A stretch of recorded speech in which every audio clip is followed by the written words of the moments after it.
You know, I'm not gonna fuck around with y'all. Whoa. My top choice was gonna be joking, Max Knight. But I don't want to meme y'all that hard.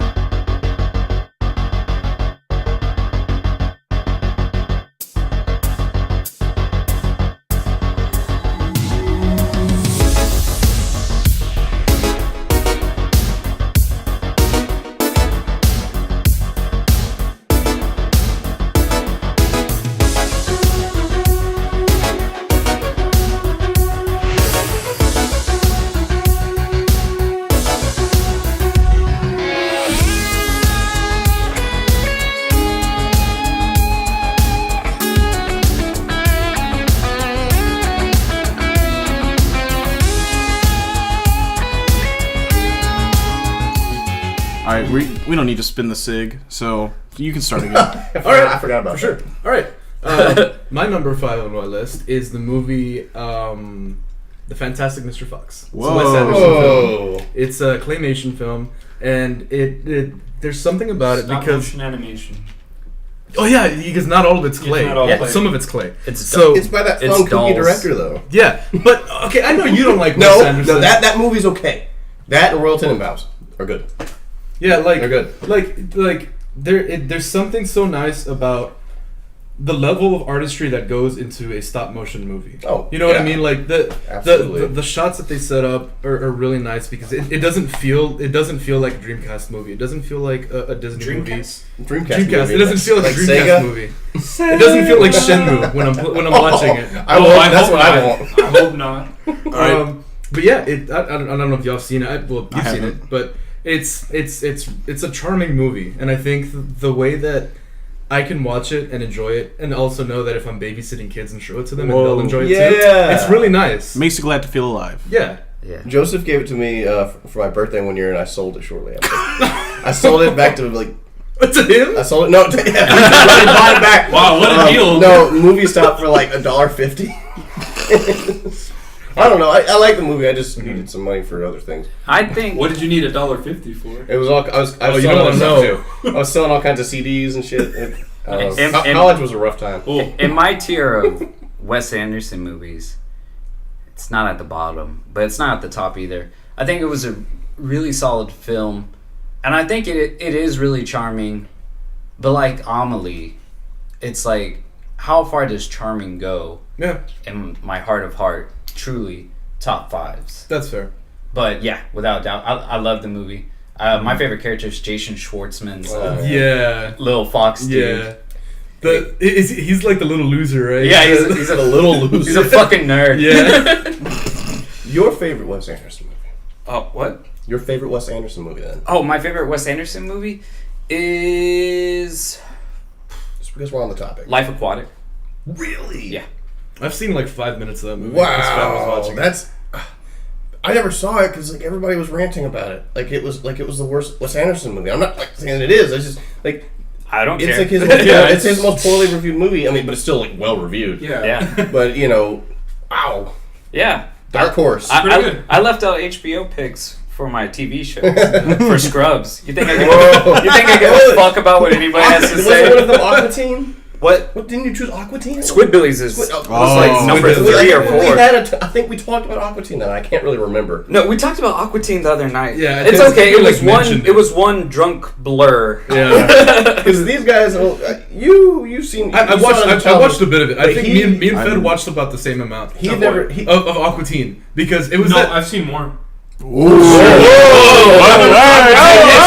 Yeah, what I'm saying is I haven't watched much. Yeah, because the reason is because I inadvertently watched the last 5 episodes of the whole series. Ah, gotcha. Yeah. Well, what I meant to say was you've at least seen as much as I have, if not more. Oh, okay. Yeah, because like fair. it was during that period of we have a TV in our room and we have cable now. So our parents would go to sleep and we'd watch Adult Swim. That's where I watched some rowdy boy shows. That's where we watched Samurai Champloo, Big O. Oh man! But you watch more Samurai Champloo. I know that you like that show a lot more than I do. That show's good. That show's really good. Well, I mean, we watched Cowboy Bebop there. Yeah. Let's go. Let's go. Sorry. Number 5. Sorry. Hold on. We're already 30 minutes in. Oh no! Before we end, my favorite scene in the movie is Mr. Fox is trying to buy a house, and Bill Murray is playing a badger, and they get into this like screaming argument where they're just like hissing at each other, and they can't swear in the movie, so they say the word cuss for any for everything. It's just like, hey, you cussing with me? He's And like, don't you cussing with me? Don't you point your cussing fingers at me? And then they start getting into like this growling like argument. Like and actual animals. It's really funny. But yeah, man. On that note, Let's do it. but yeah, that pick number 5. Art. Yeah. My number 5 pick is Out of the Past from 1947. Wow. Shit. Starring Robert Mitchum. Man, you really like Robert Mitchum. I do. And this is my favorite movie that he's in. I think it is the best noir movie ever made. I think it's super undersung. Of course, everybody thinks of The Maltese Falcon, The Big Sleep, Double Indemnity. Missing from that is Out of the Past. It is a film about a gumshoe. He's following a lady, ends up falling in love with her. For the love of Christ, I can't remember her name, but she is the single most, guys, if I could try to pique your interest in the movie, she is the most beautiful actress I've ever seen on celluloid on this film. Whoa. And what is so cool is when you learn about artists that you like and how they like shit that you liked and just how taste goes over time. David Lynch casted her in Twin Peaks. Oh wow! As like the mother to a character who runs the diner. And I was like, man, that is a beautiful grandma. And then I saw that's her. I was just like, whoa, wait. And then I saw the Credits. The credits, yeah, and I was like, wow. That's cool. But nobody looks cooler than Robert Mitchum with this cigarette hanging out of his mouth from the right side as he tries to deliver dialogue.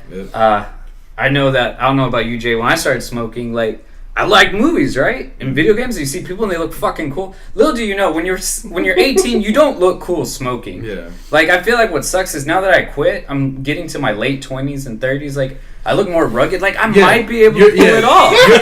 Like, you start reaching that age where you get, like, wrinkles and you get, like, a beard. And, like, that mixed with a cigarette. You know what I mean? Oh. Like you look like picture. You look like an asshole when you're, like, 18. Like, you still look like I'm 18. You look like a fucking ruffian smoking a cigarette. Jeez. All right, so, yeah, Out of the Past. I see. That movie's Out of the Everything Past. that anyone mentions here that I've not seen, I will watch when I listen to this. Because that's just, All right, I'll hold you to it, and I'll watch any movie from your list. You've probably seen all of them.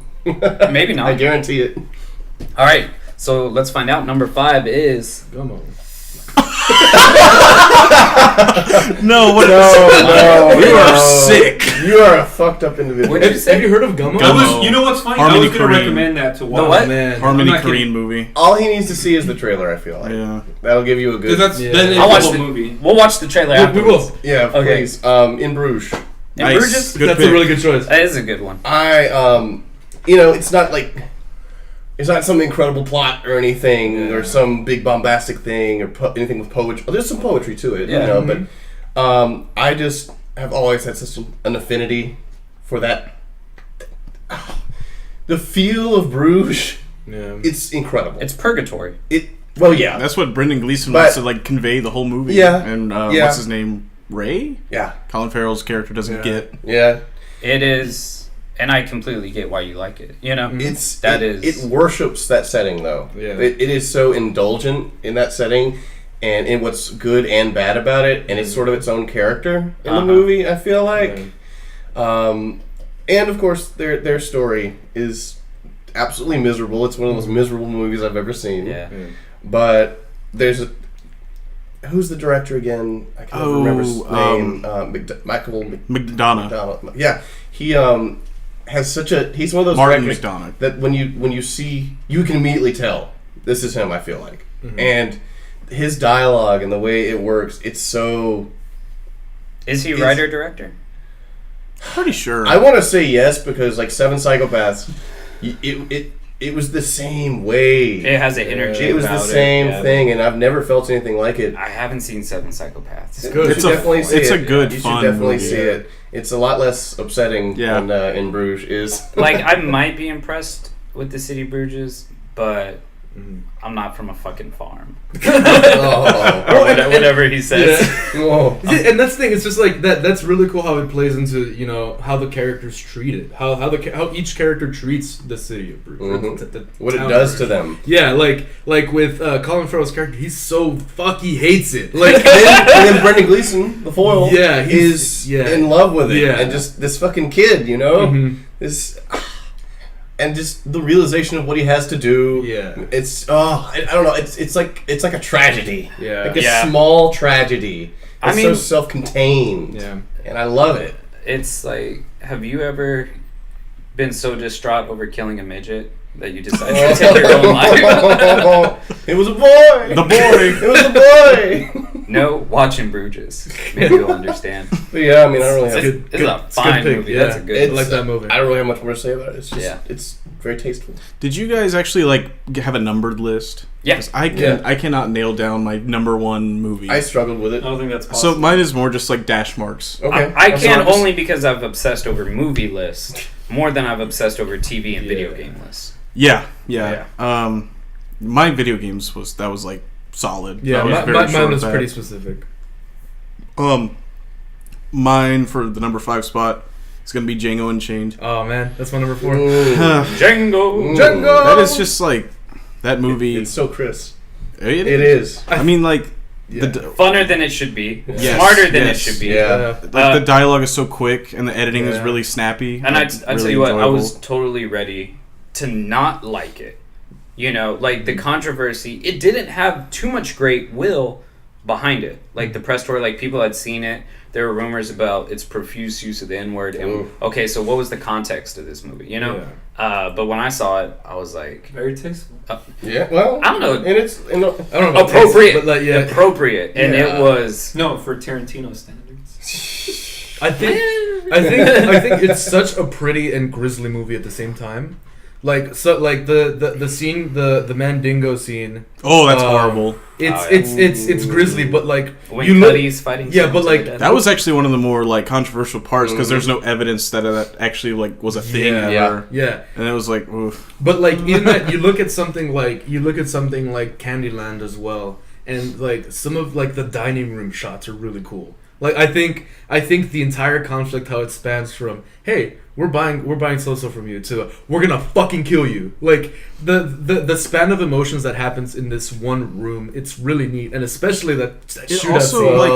that shootout movie, scene, man. Django- to Tupac. That movie has slow scenes that Inglourious Bastards really didn't catch for me. Those scenes are just slow in Inglourious Bastards. I've never seen that movie. Probably never will. I like Inglourious Bastards more than Chris does. Well, I'll say, I don't really like it that Okay, much. here's what I'll So say. anybody. Here's what I think Chris is saying, which I can illustrate. The dialogue is so With snappy scenes. and quick and witty, and Yeah. it's a slow scene that lasts 45 minutes, when they're negotiating the trade, Yeah. seems to go by like that, and it's funny the whole Yeah. time. Right, it's like I get what you're saying. So here's a slow random scene from Django. Django and I forget Christoph Waltz's character's name. Dr. Schultz. Dr. Schultz. They're bonding, and he tells him about his wife's name. Yeah. So that slow thing actually has character development. Whereas in Inglourious Bastards, you have a weird cameo with Mike Yeah. Myers Do you remember giving a monologue. He's in makeup, and there's a Yeah. globe, and it Oh. doesn't really amount so much. So Yeah, I've seen the movie 3 times. I can't remember. Inglourious Bastards, that tavern scene, I guess is what it's known as. They Yeah. play that game with the cards on their head. I It's thought- just I enjoyed. That was probably my I favorite. enjoyed that. But- yeah. I enjoyed that. but it doesn't really lead to anything. There are a lot of scenes in Inglourious Bastards which we can't remember, and that's the Yeah. reason why. Yeah, It's See, like you remember the card sure. scene and you remember the opening scene. Django has a lot of set pieces that are all really good. and it's crazy that for And it's so funny. for a 3-hour movie, I could probably relay all of the events in the movie. For the I most could- part, yeah. Yeah. It's and that was my number 4, so I'll talk about. Okay, it a yeah, little bit. Yeah. sure. So let's Okay, let's perfect, pass it to Danny. Yeah. Number 4, a little more about Yeah, Django. I think the cast is bulletproof. I think. Yeah. Some of them died. Well, shit. Okay, actually, I disagree with one. Samuel L. Jackson's character is horrible. Disagree. Like I disagree. Too. But No, I I didn't mean, like him. his But- makeup is bad. That's what I'm saying. Like, he pass it doesn't- on. I think Jamie Foxx was underwhelming. you think so? Yeah. there's been a lot of movies like that where the titular character is just so But overshadowed by everyone. Christoph Waltz was the better character. Yeah. Leonardo DiCaprio, Christoph Waltz. Like But they're all good. Yeah. Leonardo DiCaprio. Oh man, Slip, man. God damn, Man. that was loud. Leonardo DiCaprio. That was But smart. even putting aside, the whole like, oh, he actually cut his hand and he rubbed it all over Hilda's face. Acting. He knocked it out the park with that fucking character. Like He did. I think that's his best role. We were He talking was- about that he- yesterday. He or was something. jilted. he For, killed that role. Like, oh Yeah. man, The Oscars really juked him that year. yeah, Mm. yeah. I think Well, so. what movies Supporting came out, actor. What movies came out that he lost supporting actor to? 2012? Was it like Life of Pi was that year or something? Let me Google this. All right. Life of Pi. All right. But That won like a Best Picture That or something, damn right? movie. 2012 supporting character. Oh Oscar. no. Give me Cyrus. Give it to me hot, Google. Here are the top results, starting with one from Wikipedia. So the winner for that one was Christoph Waltz. Give me a It was Christoph Waltz. Yeah, I think it was. Yeah. It was It was Christoph Christoph Waltz. Waltz. Christoph Waltz. Oh! Like, Okay, fair enough, but yes. Nice. mhm. Ooh. Ugh. I mean, in that situation for that movie, I would give it to Christoph Waltz too. Yeah. That's a Yeah. bingo. Anyway, what I was saying about Samuel L. Jackson is more like his makeup was terrible. Too distracting for you. Yeah. Very So bad. yeah. So the three characters, or these were the contenders. So the winner was Christoph Waltz for Django Unchained as Dr. King Schultz. The other ones were Alan Arkin in Argo, Oh, Chris? that fucking movie. Robert De Niro in Silver Linings Playbook, Oh, Philip that Seymour fucking Hoffman movie. in The Master, Oh. and Tommy Lee Jones in Lincoln. The Master's really good. The Master Master's is really good. good, but Tommy Lee Jones was good, but like, it wasn't yeah. acting. I don't know. I can't remember Lincoln that well.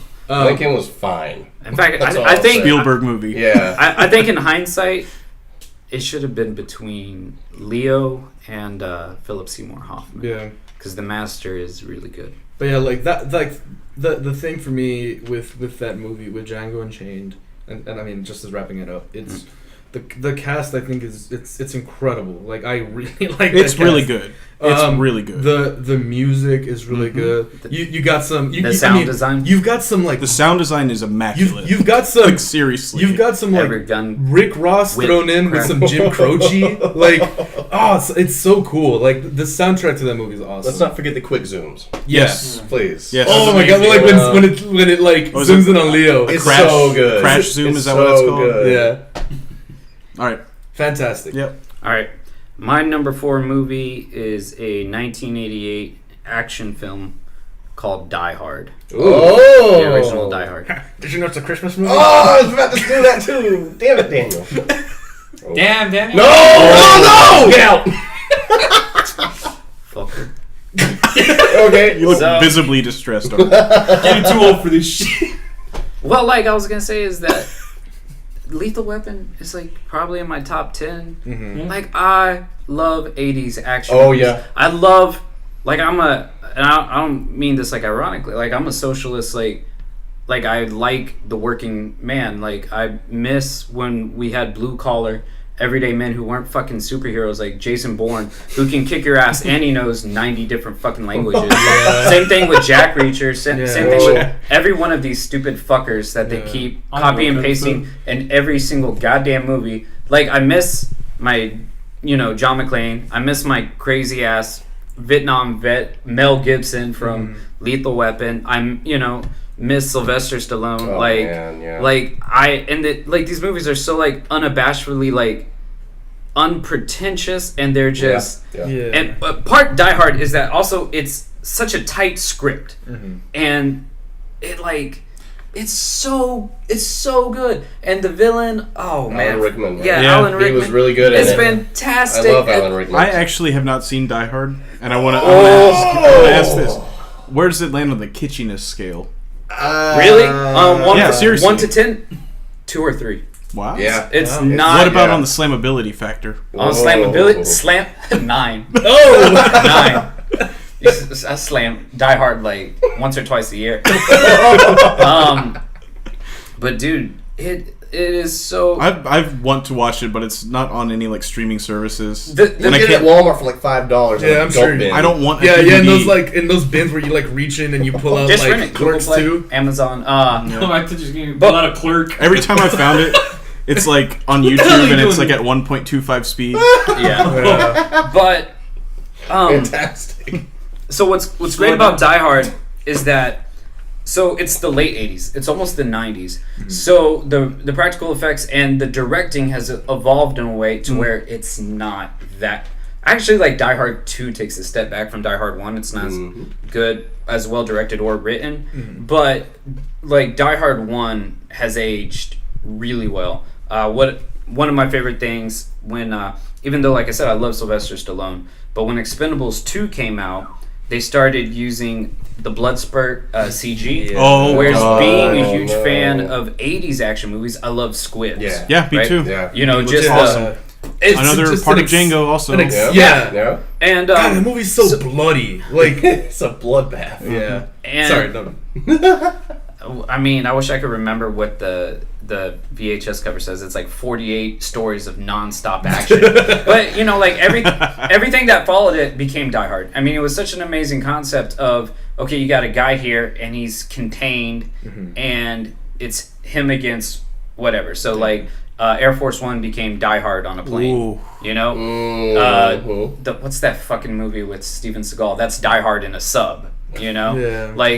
Yeah. like it's a point that's I know been what made you're on a talking lot of different things. Well, what sucks is like Die Hard didn't get to die gracefully. Oh no! Like, it died that hard. last one was a Right. video game. And no, that was the last good Die Hard. Was the Chuck E. Cheese game that you can play. But no, like because they forgot what it is to be like a Die Hard. You know, like they turned John McClane I got you. into I a guess it wasn't an superhero. old habit. And like, what's great is, like I said, Jesus. it's, Man, those are some waste quips. Yeah. That's a joke from earlier. Yes, Sorry. No one. You said like everybody was gonna get that.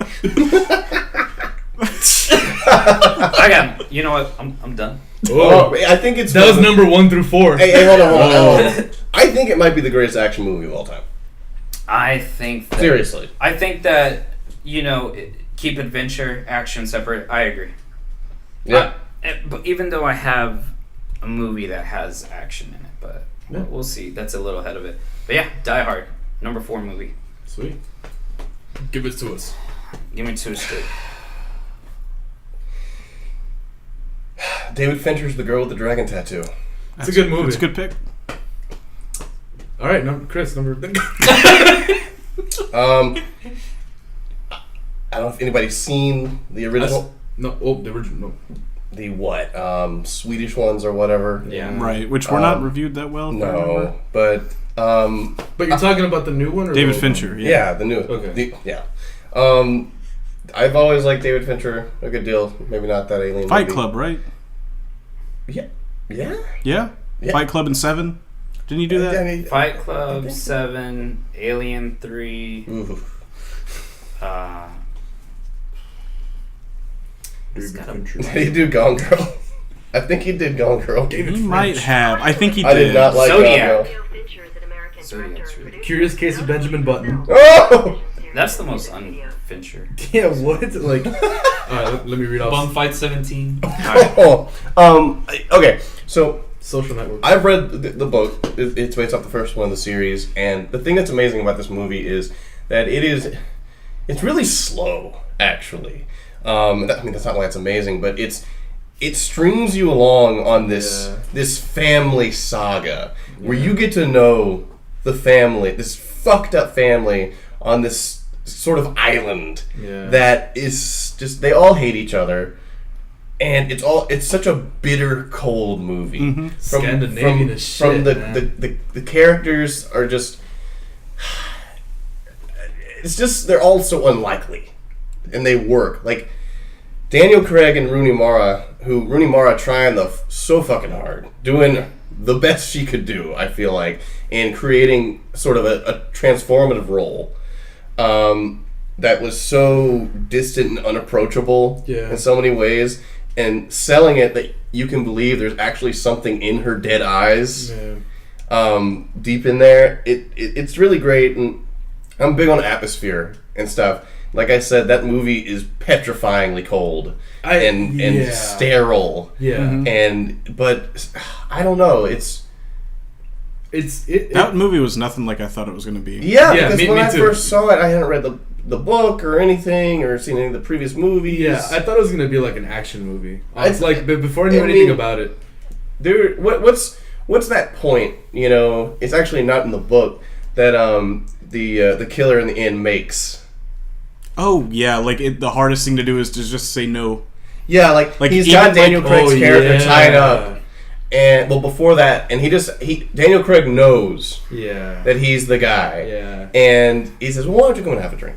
Yeah. Why don't It's you just just come and have a drink?" It's like Because he's been why would snooping you around say, outside his house, and he just still He still says, he's "Okay, still- I'll come in." And it's just that's such a great point that wasn't in the original movie, it wasn't in the book, and I love that that's so good. Yeah. That's such a great statement. But and weirdly enough, Rooney Mara in that young weird role works with Daniel Craig in a way that it makes sense, just like it did in the books. These two are incompatible, Yeah. but somehow they mesh in this Yeah. incredible way, and I've never really seen a dynamic like that in a movie. They're both talented in really different ways. Yeah, and if you watch Rooney Mara in anything else, the first thing I saw her in was The Social Network. She had a very bit part. Same director. Really? Yeah. Oh yeah. Damn, forgot about They that. both had the in their trailer the start of the now really bad trailer trope of the slow, creepy classic song. Oh, So, Social Network was Creep. That's my favorite trailer but it's ever. good. I hate that movie. The problem though. is- But they started the trope. What everyone That- else did that- after that. Social Network is not a very good movie. It's competent, but I love that trailer to death.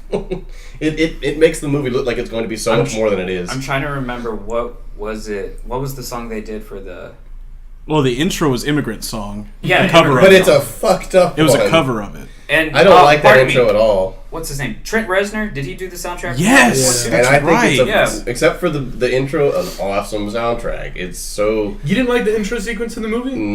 Visually, I think the it was visual cool, is- but I that think the visuals are song, awesome. man, The I cover's don't- not that great, song yeah. sucks. I'd rather just be the original one. They'd rather cut it out. It's like an intro to a Bond movie or something. Why Right. is this here? Like, With this Daniel isn't Craig in it. This isn't about. Well, yeah, but I mean, that pissed me off. They didn't need that. Yeah.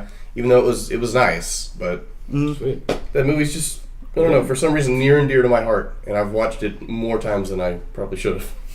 Nice. All right. On to me. Well, wait, before we go, cut. Oh, Best scene in the never movie. forget. Best scene. Oh, I tried to. I want to try to Don't forget remember. it. Okay, no, Daniel Craig just goes back. The cat's out and just walks inside.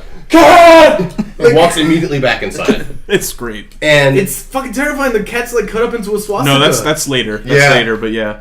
the one of the funniest things I tried. Chris remembers. I tried to isolate that clip from the DVD and my Xbox One through my fucking capture card, and it would not allow it. It knew. Yeah, I think it knew. it recognized. It knew what I was doing, and it scared me. That would scare me So too. then I just torrented it, and I'm still waiting to upload it. It's like 3 seconds long. My next pick is Train Spotting. Whoa! That's good, yeah. I like the energy of it. I like the like a lot of kids just getting into trouble. Like it's very coming of age in like the worst way possible. It really is. It's the coming of age where you see people who you may know or have been in, you know. Yeah. I don't know the It's- listener's life, but where you're like, wow, we made it through that. Yeah. It's We coming of shoulda age known. where like one kid gets AIDS and like it's just so horrible. Yeah. But it's oddly jaunty in a way. It is. That's what I like so the energy of strange it. with It's like- the context. It's And it also has one of the Weird. best like horror moments in a non-horror movie with the baby The crawling on the baby. ceiling. Yeah. Oh my God. that sucks. Also, I just really like Ewan McGregor. I do really like him. You see Big Fish? I have not filmed in. He Yeah. lived down the street from me. I love Never Big got- Fish. Never seen it. His daughter went to my high school for a little bit. Yep. Very close to home. Oh yeah. Sweet. I don't have a lot to say about it. I like that movie. I haven't seen the second one yet, Yeah. but I'm excited because it is it takes place 20 years later, and the movie came out 22 years later, so the actors have been appropriately aged. Yeah. It's like they've been waiting to do it. There's a less successful kind of version of that called SLC Punk. Oh yeah. And LCC Punk is a wonderful movie, but then they made similar Trainspotting, a sequel, but they have fucking Machine Gun Kelly as a punk in it. Oh man! So I was like, rad. that's a hard no. Yeah. Sweet. All right. Good pick. Getting into our number 3 picks. Number 3 for me. Okay, so I knew I had to include a space movie in here, and I racked my brain between 2 movies. I know Space Jam. The one movie I knocked off, which I feel the one movie I knocked off was the first Alien.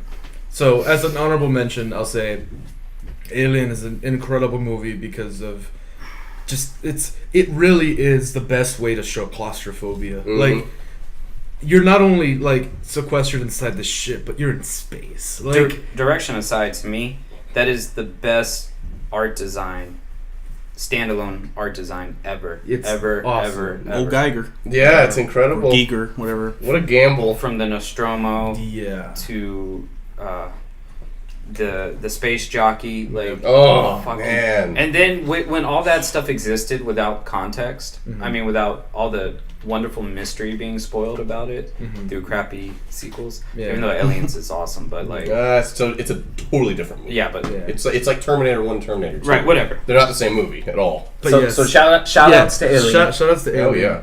yeah. And the movie I kept in was 2001: A Space Odyssey. Woo! Well, I think that you should never watch this movie if you're not gonna sit down and watch it. It's like which just to say that about just Kubrick films in general. Mm-hmm. Or Oh yeah. Well, I mean, but there's some take films. particularly There's some this guy. films but particularly Kubrick. What's like, happening down there? like, Do you hear like, that? yeah. Sorry, the rats are trying to get in. I think that while there are movies that I enjoy more than this one, it's in my top 5 for my reason, because that's the movie I can directly attribute to my interest in movies in general. It's your Daft Punk movie. It's my Daft Punk movies. I think I think Daft Punk saw this movie too. yeah, Oh, like Of yeah. course they did. I think I thought they got a lot of inspiration from Hal. well, and that's the thing. Like, this movie's beautiful. Like the music, like the visuals to it, like that scene where like it's all the lights flashing in his face, and every time he blinks, it changes like color scheme. And they did that Way before anybody else. before it's Yeah. just What like year did that come out? It's like 69 or something? Something like that. Like, Like Man, Really I didn't know long time. 69 or Yeah. 70. Yeah, Like, it's something like that. incredible. It's in that It- like 2 or 3 year span. it- it did a different sort of claustrophobia for me than Alien, but I never thought prior, because I watched this movie. God, I watched this movie when I was really young. I mean, not that young, but like I think I was like 13 when I watched this. 12 or 13 when I first watched this movie, and I never imagined a computer being terrifying in that way. Yeah. And coming to that realization without ever having seen anything like that before was horrifying to me. And I think like that sparked my interest in, man, what else can they do with movies? And I don't know, that movie, like it's not even number 1, but it holds just such a special place in my heart. It would be number 1 for a lot of people. Yeah. I mean, Do you know that movie was not really well received when Yeah. it came Of out? course not. without a Yes. doubt. I It's too mean, far out of I will say, and like if I didn't like this movie, I would call it a boring movie. Ugh. People always do that. Yeah, like- with this movie. And it yeah, makes seriously. me so angry. Well, yeah, that's my number 3. I think it's close to flawless. Like artistically. Mm-hmm. Artistically, I think it's close. With you. I think it's close I to wouldn't. flawless. Can I throw in an honorable mention space movie? Mhm. Moon. That's a I good haven't movie. seen Moon. Moon is great. Moon's Yeah. a really good movie. That's my favorite space movie. Sorry. What's his name? Sam Rockwell. Duncan Like- Jones. Oh, Right now, most like underrated, slept-on actor. Sam Rockwell? Yeah, I do like him. he's brilliant. someone needs to. He'll break through and then be ruined. He'll make it at 50 something. Yeah. Was he in Warcraft? I hope not. Oh, man. He's an orc in the background. Sam Art. Oh, Let's Can we leave move this. on? He's real quick about Sam Rockwell. He's good at another space movie, Galaxy Quest. Galaxy Oh, Quest is awesome. Fucking man. awesome in Oh, that he's movie. awesome. He plays a red shirt. Oh yeah. Oh His, man. his name is Guy. Yeah. Like, Alan Rickman also. Yeah, but and Sigourney Weaver. Oh. but And Tim Allen, my favorite. And that guy, Justin Long. yeah, Justin Long. Yeah. He's one of the sci-fi kids that saves them. But my number 3 is the 1985 erotic neo-noir Blue Velvet Oh. by David Lynch, Excellent. starring Kyle MacLachlan and Dennis Hopper. It is my favorite David Lynch movie. Have either of you? I haven't ever seen it. said I've seen that one haven't seen scene. The with mask scene, maybe. That's Mulholland Drive, right? Oh, there's a mask scene in Blue Velvet too. The gas mask. Yeah. I don't want. Don't tell me. Okay. Yeah, don't. Oh man. Yeah, Don't please spoil it, don't spoil it. say too No, much. it's So, not- so after I watched it, I would make my friends, when I would get drunk, just watch my favorite scenes from Yeah, Blue Velvet. Pabst Blue Ribbon. Yeah. Particularly, there's a scene close to that one where they go into this John's, not John, he's a pimp, and he goes to his little brothel he's running out of an apartment. It's very similar to that scene from with his uncle Bronson. Oh, It's, yeah. it's very, very similar to that. Yeah. And then the guy puts on, Dennis Hopper carries his tape with him everywhere, and it's Roy Orbison's In Dreams. And he plays it, and the pimp starts singing it, and it's so bizarre and captivating and hypnotic. And there's so many memorable things about this movie. It's so dreamlike, it's frightening, it's Romantic. It's In a way. yeah, and I cannot say enough good things about this movie. And there's so many scenes that stick with you, and it's so cerebral. That's the song "In Dreams" by Roy Orbison. I've always liked Roy Orbison, but I always kind of glazed over that song on Greatest Hits albums. Mm-hmm. But after watching Blue Velvet, I played that song at my wedding. Me and my mother danced Whoa. to that. Nice. But but Dennis Hopper is fantastic as this madman Frank.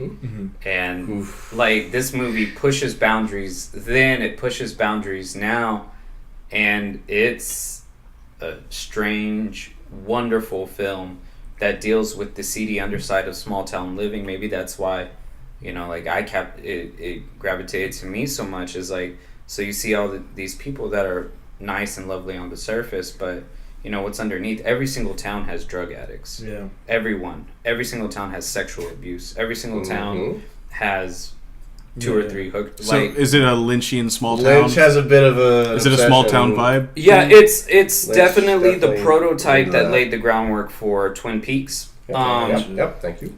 But like, nobody did a movie like he did, and like, so many people have copied off of Twin Peaks. A lot of people have jocked his style from Blue Velvet, and worst of all, before I pass it on, fucking Lana Del Rey. Oh, Fuck that bitch. seriously? We're all in agreement. Wait, what Sure, about her? Yeah. She butchered the song and aesthetic from this movie for her own She butchers street everything. cred. Yeah, but she also likes David Lynch, so she's kind of like your favorite artist. Oh, artist. I think you'll do yourself a favor if you Kill her? started liking Lana Del Rey. Yeah, because she She's the embodies. next- I think David I Lynch. think you'll find that y'all can have a lot of things in Lynchian common. relationship. Because you like Coachella, she likes Coachella. what a thing to We're like. kind of going too far with this. Yeah. Guys. Jesus. I don't know. It's like the idea that you take something that's so distinct Yeah. and I know what you mean. with integrity like that, Yeah. and then you just completely add nothing to it Yeah. with what you did, And you push it into the mainstream. right, except for ride on the original creators' Yeah, coattails. work, charisma, and whatever. Fuck Um, Lana Del Rey. Ups. Concluding Blue Velvet. statement. One more thing about just David Lynch in general. When I was first hearing about him and figuring, just seeing his name pop up everywhere, and who is this guy? It was always Eraserhead. Eraserhead's awesome. But it is. But this movie and stuff like Mulholland Drive are much more complete. Yes, and a wide audience can get this. Well, it's like this. Without knowing Lynch. Because Blue Velvet and Mulholland Drive have narratives, they exist better as films. Where, like Primer, Eraserhead's actually very similar to Primer because Eraserhead was David Lynch's school project. Wow. Done on a micro budget over years, much like Primer. And they both exist as art pieces in the medium of film, whereas Blue Velvet, that's a feature, and that's exactly. insane that Eraserhead got it's still revered as one of the most prime examples of kind of this outsider film production. It's awesome, the height of surrealism in a lot of ways, and like you said about the budget, it's incredible. The vision he crafted with that, I've still never seen anything quite like it. That town, it's just, it still bothers me. I mean, it's great, but... Blue Velvet. All right, number 3. I'm going to present 2 more things to you that will probably make you want to reach across the table and strangle me, Art. 1, Lana Del Rey's good. Oh! No. That's not happening. I wouldn't even say that in, joking. Don't you ever say that to me. I would never do that. Write that down. I hate to keep saying it over and over, but these are my favorite movies, not best movies ever in my opinion. Yeah. Fear and Loathing in Las Vegas. Is that supposed to make me mad? That's a shit movie. We actually talked about this 2 or 3 weeks ago. I'm sorry, it's not a very good movie. I think that we said that it takes on a life bigger than the movie itself. Yeah. That's basically what we said. Hunter S. Thompson, he's a fucking goon and so full of himself, and so is everyone who likes him. But Gonzo journalism. His voice as Johnny Depp is still in my head. It's strange, and I find myself talking like him. Yeah. Oh, you mean Johnny Depp's portrayal? Yeah, Johnny Depp's portrayal of Hunter S. Thompson. It's not horribly far off. I mean, I read that book after I saw the movie too. It's great. Yeah. But that movie. Is that number 3 for you? Yeah. Okay. It I don't know. It hit me when I suddenly got drugs were something foreign and weird to me, and it was that I feel like if I had done all the stupid shit I did in high school, in college, and then watched the movie, it'd be like. Stupid. These guys are idiots. Yeah, I did do that. I started drugs real early, really early. I did acid when I was 14. I did bars and started smoking pot when I was 13. And so I watched it when I was 16 or 17. And I was I still like this movie. Yeah. And it's unfortunate that it falls into that. It's just this is a drug-filled movie. Also, it's seen as a party movie a lot. Yeah. It is not. No, it's seen as one. I'm just saying. No, right. For the audience. Yeah. It is. Whoa. And it sucks that it has to have that legacy. Yeah. I love Willie Nelson so goddamn much. He's such a fantastic artist. He's a pothead. Oh! That's all anybody but Pothead Willie. Yeah. That's it. Same thing with Bob Marley. Yeah, absolutely. I agree. Yeah. And it sucks for something as uniquely crafted as Fear and Loathing, that it feels like this one cohesive. It feels like a stream of consciousness. A fever dream. It does. Oh well, yeah. It's a fever dream. And to chalk that up to it's trippy. Watch this on acid. It does. Oh no, I would never watch that. It sucks. Acid. It sucks that people chalk it up to that though. But the movie, for the most part, it kind of adapted a few things kind of cartoonishly. But man, I think one of my favorite scenes in movie history is the high watermark scene. Oh man, that is so beautiful. The way it tries to make the viewer feel. How LSD is, and it makes it this mythical thing, really is neat to me. Yeah. There's reverence and rules and a structure to how you do it, and they present it to you and show how it backfires in a lot of ways. And it's, I don't want to say Requiem for a Dream anti-drug movie, but it shows just a lot of the ways that the excess and the stupidity and the poor decisions that when they come crashing down, and the movie never really recovers from its high, you know? Yeah. It just, you know?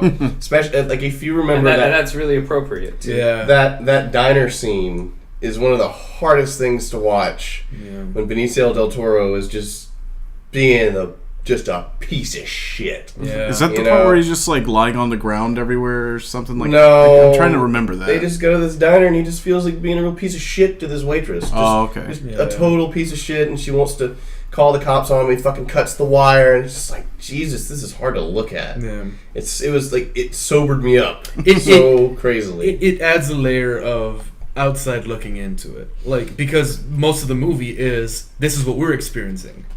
And when it gets to that point, it's just like, oh man, this is affecting other people. Yeah. And Benicio del Toro just Also, my boy, wow, Tobey Maguire. Early. Yeah, I forgot about that. Gary Busey makes an appearance too. Oh god, yeah. Abuse. Fuck. He's a cop, right? Both pre-Spider. He's like a motorcycle cop. Was that him? I think so. Yeah. Oh, right. I thought he was older. Yeah, I think you're right. But yeah, it's just, I don't know. That movie is fucking great. It's cool. But I also see why people say that movie fucking sucks. Well, it doesn't go anywhere. Here's what I'll ask you, Jay. What's its rewatchability for you? I watch it a lot for fun sometimes, up until a certain point, and then I cut it off. Okay. Gotcha. I don't finish that movie a lot because in my memory, it's that first hour with my friends watching it, a bunch of awkward kids that didn't know what any of this shit was. And they were like, "Whoa, this is fucking crazy." But I mean, the rest of the movie is very necessary, but it's just I don't know, it's not something I need to watch a lot because it's kind of hard to look at. I don't know. Yeah. Chris? I'm gonna throw in Taxi Driver. Whoa! Yeah. Mr. Scorsese's how many second Rolling Stone songs? Mean were there? I can't Streets. remember. Mean Streets. Okay, so Scorsese. Scorsese's second feature film, featuring Robert De Niro in a mohawk and a kind of anarchistic attitude. Yeah. And it pioneered the line, "You talking to me?" Oh yeah. Very important film in history. Yeah. I really like that movie. It was originally X-rated, I believe. Oh that was, they had to, do you know how they brought the rating down? They took some of the color out of the blood, right? Exactly. Yeah, and that was They changed the coloration. That's a Kill Bill move. Yeah. came out in 1976, I believe, also. So 2 years that's after crazy that they borrowed Godfather that Part off 1. Kill Bill. It's crazy that they got that from that. I think Taxi Driver was before Godfather Part 2. Oh, okay. That's what No, Godfather Part 1. Jesus. Because I was going to say, it's way before Kill Bill. Yeah. I'm trying to think of the exact year. I think You have to check Google, though. Godfather Verify. It's true. Yeah. Godfather Fact Part check. 1 came out in either 72 or 74. And I think Part 2 was 77.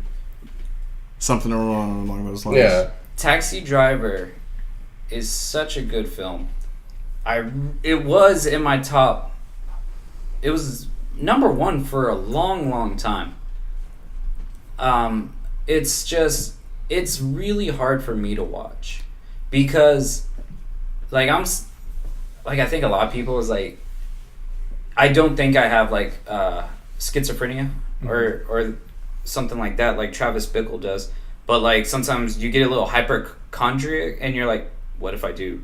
Sometimes I hear a double voice, the voice that tells you no, do this, no, do that. It's what if I am? And that movie makes me so uncomfortable because Martin Scorsese does such a masterful job of Presenting. You are led into Travis Bickle's madness as his mental health deteriorates. And it's So a does slow yours. burn. It is. When you see him looking at the pimp with quasi-racist hatred, you can feel the hatred yourself. The way that movie builds over time, it eases you into it. It's like putting a frog in a boiling pot of water. Or, you put a frog in a pot of water and slowly turn up the temperature. That's totally what that is. And it's cool, because... I mean, for the year that this movie came out, the way that the movie follows and presents you through the mind of Travis, it's really interesting because and I think for me it's really evident when he takes the girl out to the movie the adult film to the adult film. But that was the grown woman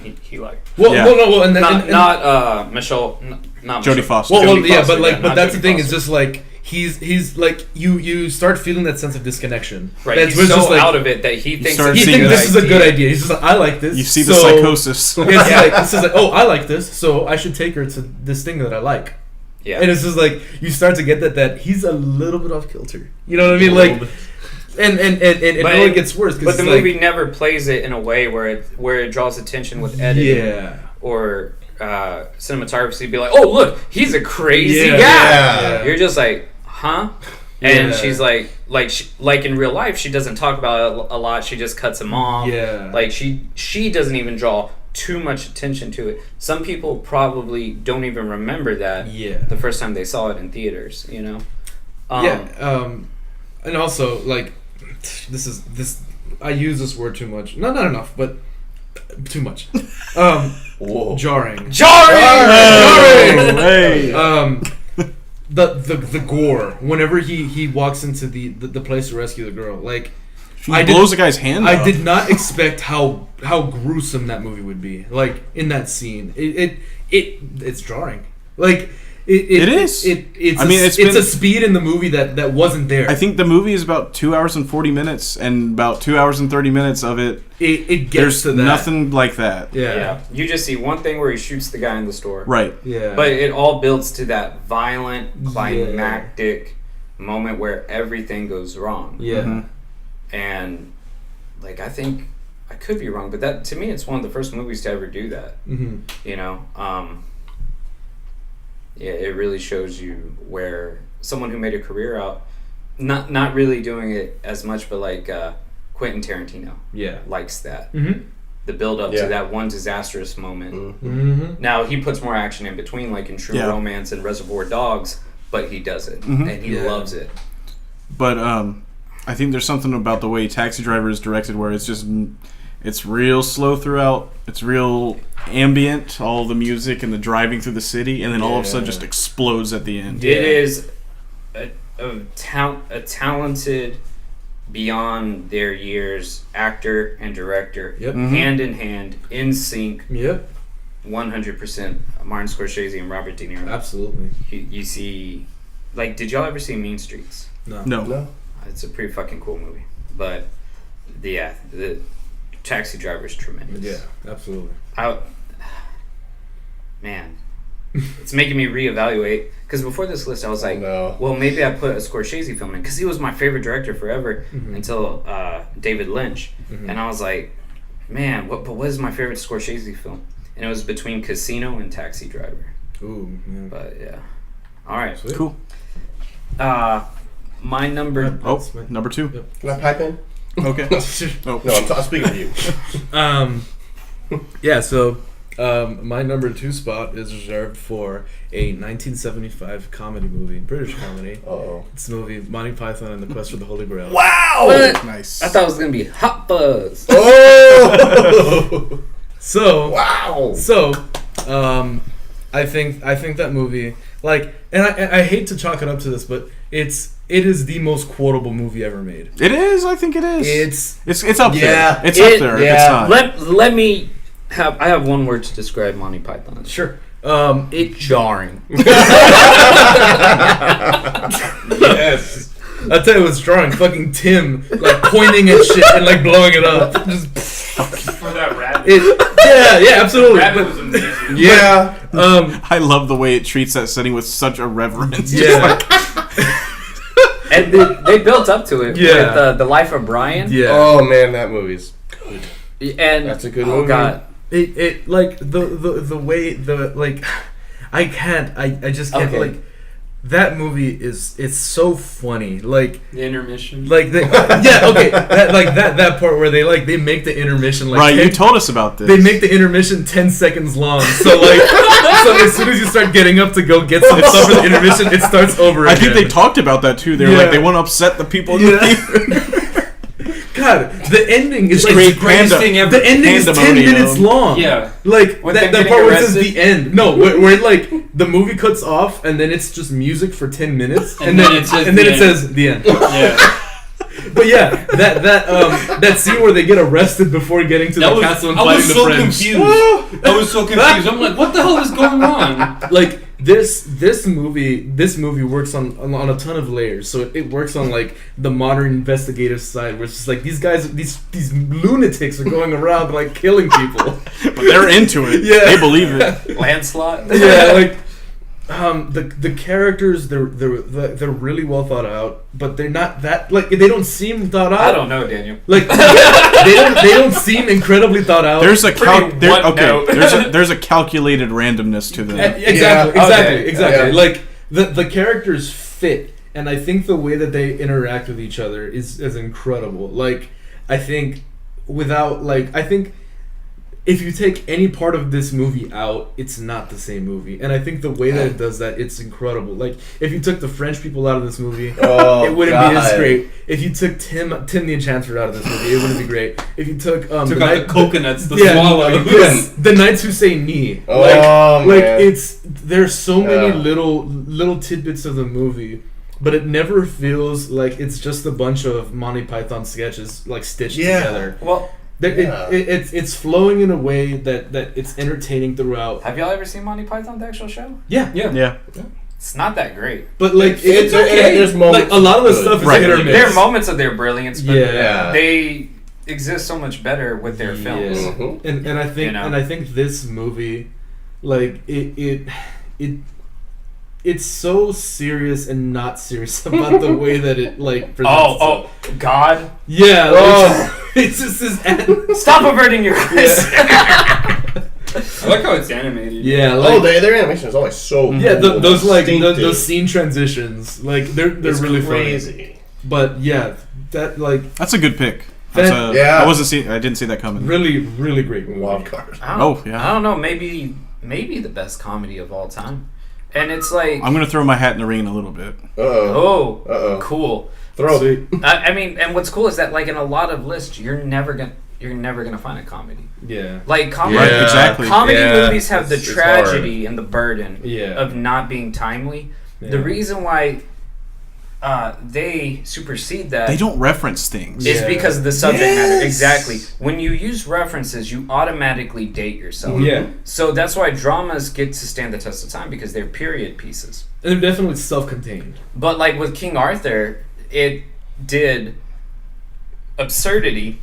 Yeah. And it existed within the timeless thing of like King Arthur. It's referential of something that is timeless. Yeah. That is culturally ubiquitous. Yeah. Such as King Arthur and his knights. Yeah. Okay. But like oh no, go ahead. Sorry, what I'd like us to do is, you said it's quotability. Let's take turns with our favorite. Oh no. I don't know if I can narrow it down. I'll go first, save you some time. Sure. Okay. She took me to a newt. I got better.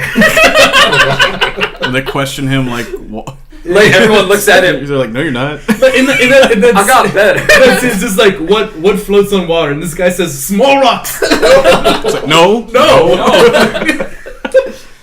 Mine's not even really a quotable quote, but just the whole scene is so fucking absurd. Just bring out your dead. Bring out your Bring out your dead. And that fucking People bell. like slapping dead bodies apart. And one of them's alive. Yeah. No, I'm not dead yet. Didn't they like hit her with a shovel too? Yeah. Like that. The problem is not that they're not dead. The problem is that there's a lot of death happening. Like, They don't need to remedy her not being dead. My favorite part is the French guys in the tower. Yeah. And someone says like, "What are you even?" They're like, "We're French. Can't you tell by our outrageous accent?" It's outrageous. If like, while I can't quote this exact part, like I think the scene with the peasant who's not fine with being a peasant, it's just like He launches into a diatribe it's just about social look, classes. He's like, help! I'm being repressed. I mean, that is timely now. And it's like that scene is so funny that it's so like it seems anachronistic, but like these are actually kings they're talking about, so it actually fits. Like I'm sure somebody thought, he's a fuck serf. the king, Yeah. Oh man. His language is what's anachronistic, but like those sentiments they still exist. He's like, we are an anarchist socialist commune where but we try to own the means of production. He's like, we elect representatives who.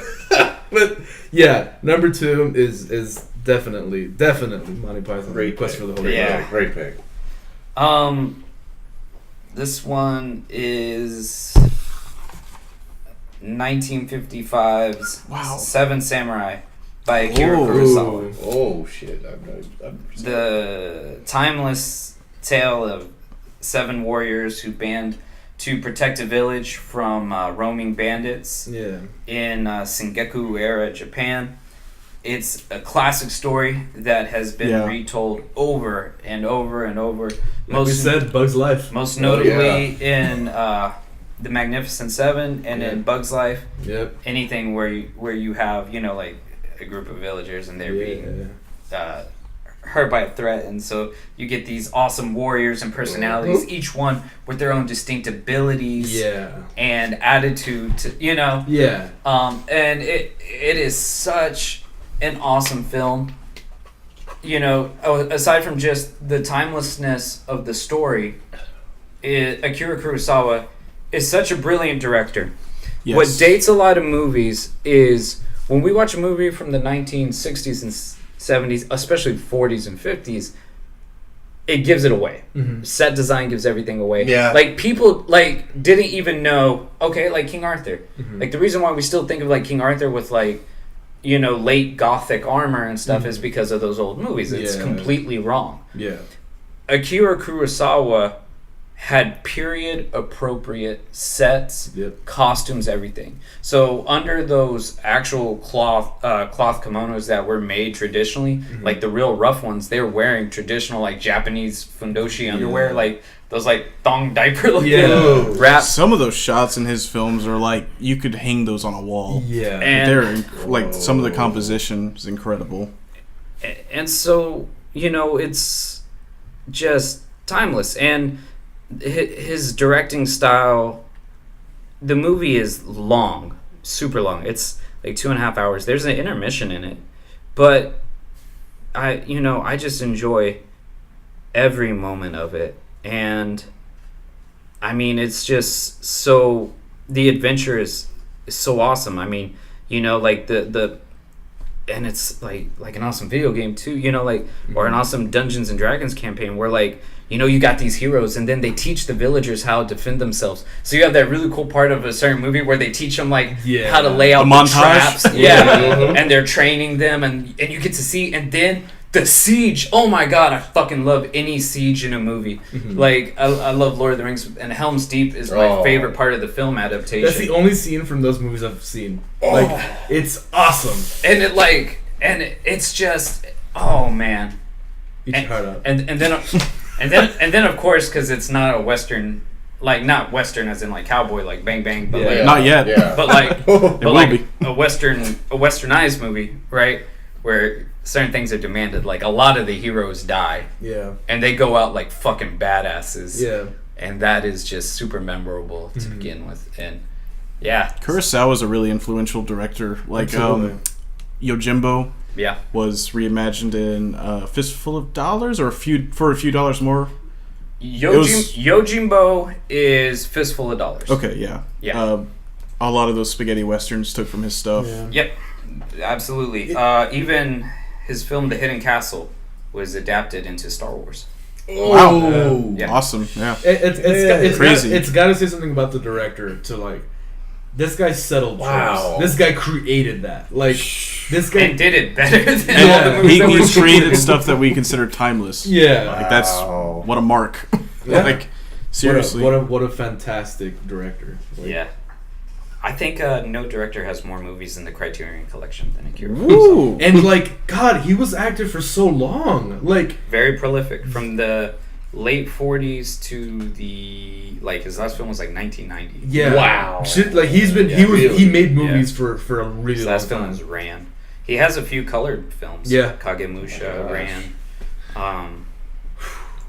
I can't say enough good things about him. I love him so much. Check him out more, because damn. Yeah. Selling this. They don't feel dated really at all. Yojimbo especially. That movie's just this is cool. Yeah. It's a good film. Hit us with that. Hit us with that dab, Jay. Dose. Dab it. Can you dab for us? Lana Del Rey live in nice. That's a good dab. Way to go. Her new single, Dab. God. I don't want to include movies like this in a top 5. You know, especially when I'm thinking, what are they gonna think? What is he gonna? This sucks. God damn it! But I'll just be honest, because it's about your fate, your top 5. I know this movie backwards and forwards. I know almost every line in this movie. I watched it more than almost any movie, and I can't get tired of it. Talladega Nights. Whoa! Shit! It's number 1. Step Brothers. That's a good. I like Step Brothers. That's why I guess. It's good. I like Step Brothers. I like Step Brothers. Inception. Oh yeah. What? Okay. Yeah. Yeah. The only reason why I go, what is the quotability? Let them fight. No, wait, that's Godzilla. I'm confused. I'm thinking of Kim Watanabe. Yeah. Oh, He's in the new one. Yeah. that's hilarious. Oh, he's so good in it. I was like, I can't remember that at all. Okay. Let me just get into my spiel here. You guys know. Never seen it. Really? Man, that's a. Well, that's good, probably. No. That's worth watching. It's a hell of a movie. I think it is. I'm not like it's anxiety that won't let me watch it. Really? Not an idea of it's good or Well, bad. here's the thing I've always in movies that I really like lofty, fucking crazy ideas. Yeah. Like little experiments, and a lot of Christopher Nolan's movies are experiments in a lot of ways. And the fact that he can adapt them often in a blockbuster format is one of the things that makes him stand out so crazily to me. And a lot of people think of him as having the Nolan gimmick in each of his movies, and you can point that out, but I don't look at it as that way, because a gimmick is a cheap thing. Mm-hmm. And I think everything he uses is totally necessary. And Inception became dirty in my mind because of It's a the way summer blockbuster. It wasn't just that; what people did to it and what it did. Good lord, the trailers. What it did to trailers and movies themselves. Still going on today. 7 years later. Yes, it hit such a ripple in the water. It continues. But for someone to make a big, bombastic, crazy, high budget blockbuster that has characters in it that you feel weight for them, you feel the weight in them. Yeah. He does what I think what we wish more directors would do is that try. Yeah. That they say you don't get points for trying. Chris Nolan does. He tries. Yeah. There are so many good ideas, maybe not executed well, but they're there in The Dark Knight Rises. Yeah. But the motherfucker tries. Yeah. Like I said, I'm excited to see it. It's just I think it's his best work. it's just too much built up over time. Yeah. And then That's what I mean. it was the first movie in the internet age that I got really hit by spoilers hard. So then I'm like, well, will I even be able to enjoy it? But I want to get back to the concepts. The characters, the characters, it is an ensemble, incredible cast that works together so fucking well. Yeah. It's ridiculous how well they work together. This was the first movie that me and a lot of people noticed Tom Hardy in. And said, wait, this guy, there's something to this guy. He's big. And, I was never much of a Leonardo DiCaprio fan until this movie. Mm-hmm. But he sold this character of Dom. And, so basically, there's a concept in it. I'm not going to really spoil anything. Well, I know about. Go ahead. The concept of time in dreams and layered dreams, and obviously there's shared dream stuff. The idea of becoming lost in that, and one particular character is kind of abandoned and lost, and at the end, Leonardo DiCaprio has to come back to take him out. But when he goes to him, he is this old man. And he has lived an entire life within a specific dream. And, he's just fucked up and old and can barely talk. But there's this line that, we made an arrangement, and he remembers it when Leonardo DiCaprio comes back, and there's this look in their eyes when they look at each other that is just this knowing. Man, it's scary almost. He did the same thing with Interstellar. You remember that scene when they stay on the big planet for like a couple minutes longer? Yeah. And then when they get back, he's an old man. Yeah. The guy that waited on the ship. There's that and the video messages from his family. Have you seen Interstellar? That static shot of Matthew McConaughey watching it is gut-wrenching. Honestly, like watch. That is one of the saddest scenes I've ever seen. Like, incredible. Sadder than Henry, what's his name? Winkler? And Click, when he's an old man. You fuck. I cry every time I see that scene. I heard Click was like had some really sad moments. I cried in Click. Like, I was like, you did it again, Sandman. Oh, Sandman! You did it again. That's Sandman. But there's also in this movie, it's very haunting.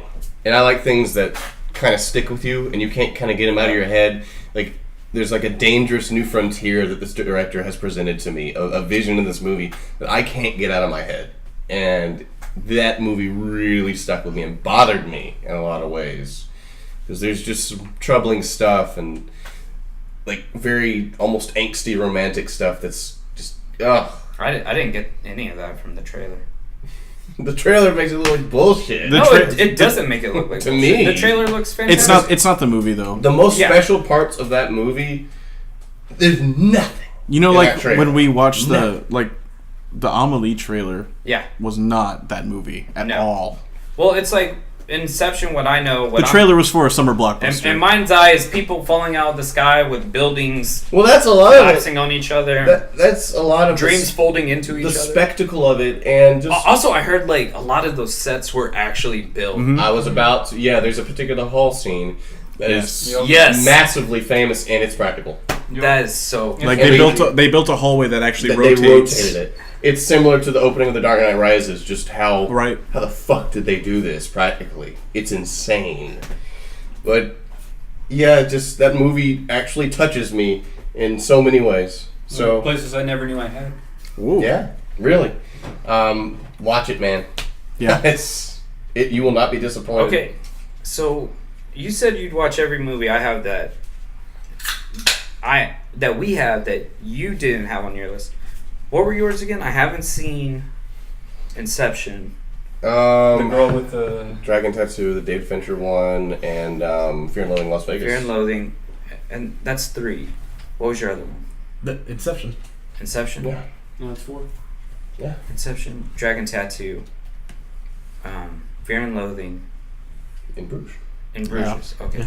So Inception, I need to watch, and then I still think you should watch Interstellar. Yeah. And Interstellars. And what, don't you have Inception over there? Yep. Can we loan it to the man? Sure. Nice Blu-ray copy. Yeah. But yeah, that's damn good choice. Fun fact. I was in 11th grade in a, this isn't a fact, on a psychology class, and we had a bullshit math geometry teacher who didn't really know what to do at the end of the semester, and so we just watched movies. And she heard there were vague psychological elements within this movie. Oh, wow. And so I was responsible for bringing it and creating a quiz based off the movie. Nice. And my crazy ass. I bet you fucked them over, didn't you? I fucked them up bad. I did like a 15-page quiz. Write an essay. Like, they could barely watch the movie. It was like, wait, wait. And eventually people were like just throwing their pencils like, fuck this. This is fucking bullshit, and everybody got 100. You didn't fuck them over. It was like the most embarrassing moment in high school for me. I don't know why I did it. You were like really excited about it. Yes. And your excitement was like unbridled. It was bad. I've had a similar moment. It took me down a notch. I've had a similar moment. Nice. All right, I'm gonna throw my comedy pick. Number 2. Office Space. Oh man, hell yeah. I mean, not you. But, ooh. You know what I say when he says Office Space? What I think about that? No. Hell no. Hell no. Shit no, man. Oh. I believe that's something you should get your ass kicked. Oh. Lawrence on Mondays. A big fan of Mike Judge's low-key comedy. Fan of Mike Judge. we can bring up King of the Hill too. He treats his stories and characters with like he makes fun of them and respects them in the same breath. Yeah. And that's exactly it's like a celebration and a deconstruction, right? Which is what King of the Hill is. Mm-hmm. Yeah, and absolutely. Office Space is that's another very quotable movie. Obviously, like we just saw. I like the juxtaposition of the Ghetto Boys horror. Yes, so crazy. Local flavor. Woo! Yeah, I thought it was Scarface. it's same. He might be in that. Oh well, okay. Listening to him today. Yeah. Scar. Yeah, I think the only. Well, no. Okay, I own Hot Fuzz and I own Office Space. Yeah. Only 2 comedies I have. He's a serious man, this Christopher. Mm-hmm. Yeah. Yeah, I What don't. about Death to Smoochie I don't over toy around. I have Death to Smoochie. Yeah, he's got a platinum edition. Whoa! Criterion Edition. Death to Smoochie. I can't wait for the sequel. Director's cut. But yeah, like what I'll say about what I'll say about Office Space is like. So for the last year, for the first time in my life, I've worked in an office. You get it. I get it. Oh my god! Like I understood some of the stuff that it's just like, man, that would seem annoying. The morning routine. But but like the morning routine of like having somebody say, "Oh, Mondays, huh?" Oh! Every Monday. Or something like, "Oh, I hate Mondays," or something like, talk about the weather. This coffee isn't good today." Like. The fact that That's what you're focusing your energy on. And that's the thing. It's just like I don't talk to people throughout the whole day. The most riveting conversation I have in a day is about how bad the coffee is. It erodes That is your soul. miserable. Well, it does. Miserable. Well, like at a certain extent, having worked longer than you in the like real fun world, private sector, whatever the fuck you want to call it, because I've been a teacher, I've had an office job. I'm going on a year at this office job right now. Yeah, you get to a point where it's like you laugh at it, and then you participate in it, and so long you earnestly become it. Yeah, like it is so crazy. It's like you could you see yourself transforming like Jeff Goldblum in The Fly, and you're like you catch yourself in the bathroom saying like Mondays, am I right? You're mixing your coffee and saying, man. Monday. AC turned off yesterday. It was hot. Oh, wait. That's actually what I said yesterday. That's no joke. Yeah, we went home early on Monday because our AC broke. Yep. Well, you better hope they don't take your stapler. Oh no! I've had that moment too. Red swing line. Like I'm like I had the jumbo paper clips. Now I have regular paper clips on my desk. I'm pissed. That bitch Shadon went to my fucking desk. I know she ain't fucking working, but she has time to go to my desk. That bitch in my accounting. jumbo clips. No. I labeled I my leftover work pizza. See, and that's the thing. It's just like the way it's funny and it's so real in a way that like it's crazy how our emotions scale to our environment. So the rage that somebody would feel fighting a war is the same rage somebody would. Careful. Is the What's same worse, rage son? is the same rage in our own mind that somebody would feel if somebody took your favorite stapler. Oh, But your you- stapler. But Yes! but you know what I mean? Yeah. Like it's My just like stapler. the I know what worst, you mean. The worst thing that could happen in I wouldn't our use it in environment. your words, but But do you know what I mean? Like yeah. Our rage. That's the biggest deal to Our you right rage, now. our rage and our emotions and the things we talk about scale to our environment. Yeah. And I think this movie does a really good job of showing that. Yeah. Like, you know, the main character, like the fact that he'd be upset about a door handle shocking him, and it That he angers, unscrews it. It angers him. Like it's so real. Like and I think that's what's so great. You about do that in movie. like every job get into shit that just does not Yeah. matter. Yeah. And you get so enraged. Like oh, You get this fixated on bullshit. it. yeah, You know what? Like your anger becomes righteous. Too. yeah. when I slip on like some mud outside, Whoa! It makes you unreasonably Daily angry. occurrence. I get upset. I'm unhinged. You don't want to be around. Fists are flying. That one patch of mud on the way to the car. Yeah, it's that thing's bad. Fuck that thing. That thing's bad. so Also, sick of it. another thing when your seatbelt like gets boom, boom. Oh, fuck that. Oh, gross. That's a really good. It's choice. like quicksand. The harder you pull, Yeah. it gets stuck even further back. You gotta be. Simile. Oh, you gotta Gotta have a little slack. Chris, the main character of Office Space, the actor. Yeah. Have you seen him in other movies? He's in Band of Brothers. That's all I really know. No, he's in Boardwalk Empire too. Oh shit, he Ron is. Livingston, right? Yeah. That's his name. Oh yeah. Wow. Yeah. I wouldn't have remembered that, but yeah, I just watched it. Have y'all ever seen I Heart Huckabees? Nope. All right. I Watch don't- that movie. Yeah. Yeah. Similar. Yeah. Similar film. Sweet. It's excellent Wait, second choice. was that your number one? No. Two. Number two. Oh, Okay. shit, I'm fucked up. Daniel, Alright, I Daniel. go to number No, one. I mean, it's the Ding, number ding, ding. I keep fucking Also, up the not order. really number 2. It's just in my 5. Yeah, I like that. Yeah. I got Yeah. you. All right. Here we go. This is Strap roll. in. Oy vey. Is this definitive your number 1 pick? No. Okay.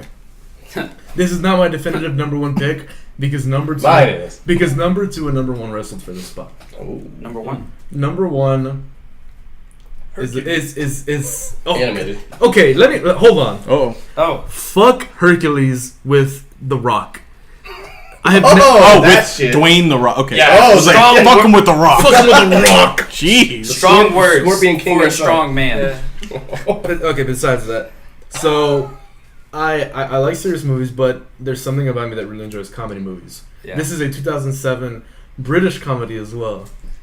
Hot Fuzz. Hot Fuzz. Oh, shit. I think Hot Fuzz and Monty Python wrestled the number one spot for me because there's something real like the thing that hits Hot Fuzz to me is I like humor. I like physical, visual humor. You like the Brit wit? I like and It's overrated. like it But- is overrated, but this Here's movie what I'll say about the British. This movie hits Fuck it like Hold on. And Daniel, maybe you agree. Like the wit, we use that as shorthand, and I think we use it too much. Mhm. Like they have a way of talking, we have a way of talking. It's no more or less Yeah. profound.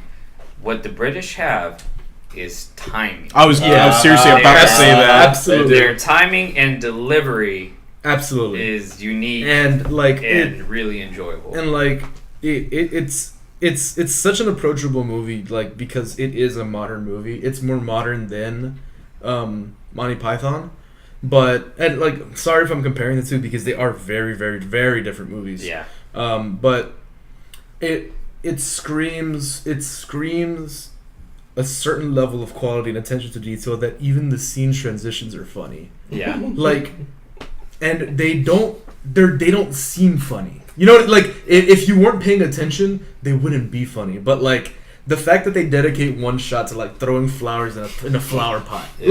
like Right. it's Those quick zooms. yeah, it's incredible. The play on words is awesome. The character interactions are great. The conversation is great. There's one scene that like I'll relay that like it's the main character Simon Pegg, and he gets a phone call about a decapitation or somebody gets killed, but you don't know that it's been a decapitation. But he's just relaying and like repeating words on the phone, and then he goes decaffeinated. And it immediately cuts to a scene of a person's head on the road, and then you're like, oh, they meant decapitated. Yeah. It like That's timing. Little like the timing and like the wordplay is it's so masterful. Like, and the movie Shaun of the Dead has aspects of that, but the Hot Fuzz. Yeah, I think Hot Fuzz Hot is way Fuzz. better Hot than Shaun of Fuzz the Dead. is I think comically Flawless. spotless. Like and like for modern comedy, it doesn't wrap itself up in referential stuff. It sticks to a small town, which in a way makes it timeless because it doesn't it's not influenced by outside stuff except for maybe the first scene. I was gonna say they don't reference outside; they reference within their self-contained universe. Absolutely, a lot. absolutely. And I think the way that it handles that, it sticks to the characters and it sticks to relatable characters.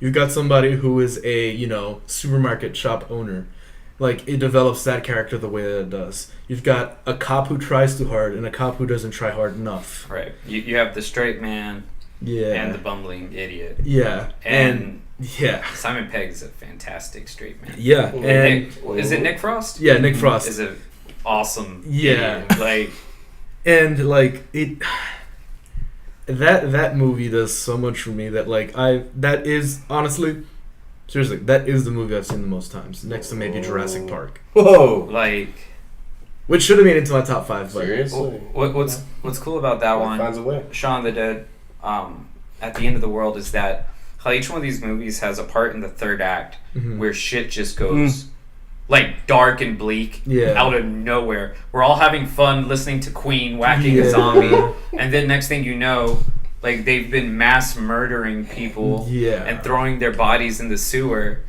Like, and I think like the way that Hot Fuzz handles like when the reporter gets like ultra violent, like the reporter hit like a spire of a church lands on his head. Do y'all know what that's from? What's it from? The Omen. Oh, is it? Yeah, The Omen. Something falls off a church and impales somebody. But like, real famous scene. There's that the I don't know, just the comedic timing of that paired with this sort of like small town conspiracy that's interesting in itself. Yeah. Even as like outside of a comedy movie, that topic is cool. The way that it handles that in a really funny way, the play on words, the characters, it's just such this spot is reserved for either my top or my second top movie. Like undoubtedly, and I think it fares its own. It fares its own with some of the top movies, in my opinion, despite the fact that it's a comedy.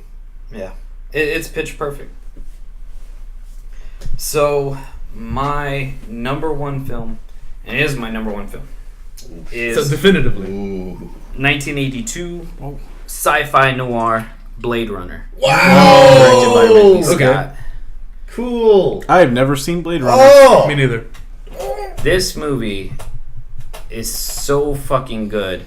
It made me want to tear my eyes out when I first watched it.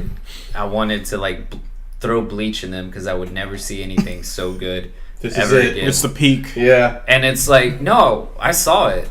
Like, I went to the top of the mountain. God showed me the truth. It was Blade Runner. And like it was like when I watched it, it was so not that. Like I wasn't looking for that. Like I knew about Seven Samurai when I watched Seven Samurai. I knew about Blade Runner. Die Hard's ubiquitous in our culture, and out of the past I watched as part of a curriculum for school. Blade Runner, I was hungover at my aunt's house where I was staying in my freshman year of junior college, and it just came on Sci-Fi Channel, and I watched it for the first time on basic television. And I was like, holy fuck. Yeah. Like, so it's a noir movie. Noir movies are my favorite movies. I really like, I guess the seriousness of it. I don't know what the right word is for what I'm trying to describe, but there's something, it's not just that, it's the space that Decker, who's Harrison Ford's character, he's a Blade Runner. And a Blade Runner, and they don't even take time explaining all this shit, which is fantastic, which I love. Which is why Ridley Scott's, it has so much, you know, what I mentioned earlier when you mentioned Alien, it has so much of that, like set design and everything, and the unexplained mysteriousness of it, and why Blade Runner gets to enjoy what it does that Alien doesn't, is that it didn't have all these shitty sequels fucking up its, you know, air of mystery in its universe. I love the Gauze, Ryan Gosling. And, you know, I hope he does a good job. If he doesn't, I've never wrote in hate mail before, but I have to him. But the world of that Deckard lives in, I believe it's Los Angeles. I'm not sure. It's so awesome. I love that bleak mid-80s idea of what the future was. It's so blocky. You know, like Neo Tokyo from Akira. Yeah. Even early 90s films like not Demolition Man, Judge Dredd. Just, it wasn't a clean, sterile idea of the future that looks like an Apple store. Yeah. Right? It was big, it was blocky, it was run by the Japanese. America is on the decline. They saw a peak of that in the late 70s, which this movie was made in the 80s, so it's before the economic boom of the 80s. So it's still present in the American mind. America's on a decline. In the movie, you see a blimp. It's telling people to move up to some fucking colony above while everybody lives in these under slums Yeah. of the city. Also, like a video game I like a lot, Final Fantasy VII. Midgar. Very similar. The neon lights and everything, Yeah. right? And so, like, all the rain that is used in this movie, beautiful, right? Yeah. The coloring with the Yeah. neon and the puddles. And, oh, fuck, what's his name? Rutger Hauer Like, as the main replicant and the monologue he delivers at the very end of the movie. that's the only scene I've seen from this movie. It's the like. I've it's seen lost, things you wouldn't believe. It's like, well, it'll be lost like tears in the rain. I'm gonna cry. Like, I love this movie so goddamn much. And like, and just like, you know, the femme fatale is the only thing is that Deckard's a bit rapey. When he quite enough in the seduces movie. her, it's very he's very forceful. It's like that very old school, like, you don't know what you want, but I do, and I'm gonna show you. Like, basically what he Yeah. does to Leia, but even more so Yeah. in this movie. But Would you say it's Harrison Ford's best role? I don't know if it's his best role. Firewall. Because let me be 100% honest, it's his best film. Mhm. Harrison Ford's best role is Indiana Jones because he is Indiana Jones. Yeah. He's the Yeah. charisma Yeah. that the movie sells upon. And Han Solo's arguably iconic as Indiana Jones, Mhm. but Indiana Jones is his best role de facto because he Yeah. He is the he character. is the movie. This is his best film. It's Ridley Scott's best film. In my opinion, it's the best film that's ever been made. I love Blade Runner. Well, Like, I love it as science fiction. I love it as noir. Mhm. It's amazing. Blade Runner. excellent. I would have been saying more, but I haven't seen it in almost 12 years. Yeah, like My dad's crazy about it. like the only two scenes that I've seen from the movie is that last scene you were talking about, and to add to what you were talking about, the sort of like neo-idealistic Japan is on the rise view. Like, there's a scene where like it's a bunch of screens lined to the side of buildings, but they're like these kind of like bitmap screens. They're not super high quality. Yeah. You can see the pixels in the screens. It's just like, it looks like a modern Tokyo or a modern New York where screens are aligning Times Square. They're aligning the downtown Tokyo area, but it's like it's the idealistic 80s future look of it, and it's just like it's run down, but it's futuristic in a way. Like, Yeah, I get what you're saying. like Ideal. No, it not ideal, but like There's a griminess to it. that's the whole point. Yeah. It's almost dystopian. yeah, It's not a dystopian as in Big Brother's watching you. yeah, But, This isn't the utopia you want. Yeah. Right, but it is a future that is obviously not equitable. Mhm. Like, the cops are miserable, yeah. right? And then there's the whole thing of they don't even know if Deckard's a fucking replicant or not, you know? Yeah. Like, all is not well in this future that he inhabits. But some of the scenes, Yeah. oh my gosh. Like, I really need to watch that and Die Hard. yeah. Have you seen Total Recall? Nope. The original one? No, Total Recall's badass. Total Recall's a great movie. All right. That's a. Jay, I want to talk about that now. number one. Clockwork Orange. Ooh, Kubrick. This is number one? Or just... number one Okay. for me. Wow. Who's seen it? I've seen it. Chris? Mm-mm. I've not done my homework or my work with you. Like what? That movie includes my favorite scene shot in any movie ever. It's the scene where Alex tries to kill himself by jumping out the window. Oh yeah. The Kubrick, like the backstory adds to it, but the idea of Kubrick throwing this camera out the window multiple times to try and get the perfect shot of Alex trying to kill himself. Well, I mean, he was insane. Yeah. Like the way he would do takes. Yeah. Just, I mean, sometimes hundreds. There are stories upon stories of him torturing actors. It's horrible, but this movie's pretty horrible. It's the hyperviolence. Malcolm McDowell basically embodies one of the most evil Ultraviolence. human beings Pardon me. I've ever seen. Yeah. The look in his eye. Yeah. I talk about with you just the empty chaos in the eyes. He is one of our friends. Yeah. He is the realized vision of the disaffected, immoral youth Yeah. that every generation grows up to fear. Yeah. And he is that brought to life. Mm-hmm. I mean, before I even get into the deeper parts of it, just on the surface, this movie's look and this sort of pseudo-futuristic London is so unique, and there was such a vision to it. And I mean, Malcolm McDowell's character, his gang, his Groogs, they wear these horrifying outfits and these like fanny packs, and they walk around with these fucking canes that have knives, like bowler hats. And they're like a boy band or something, like a roving violent boy band. Well, they look like performance art nerds. Yeah. Like if I saw them coming down the street when I got out of a bar shooting pool, I bet look at these fucking guys over here. Look at these fucking queers. After you spend a night shooting pool, you turn into a New Yorker. Yeah. These fucking guys with this. Guys over here. With the hats. Their widow hats. Milk bars. Yeah. Have you read the book? Funny little man. Go back across the bridge.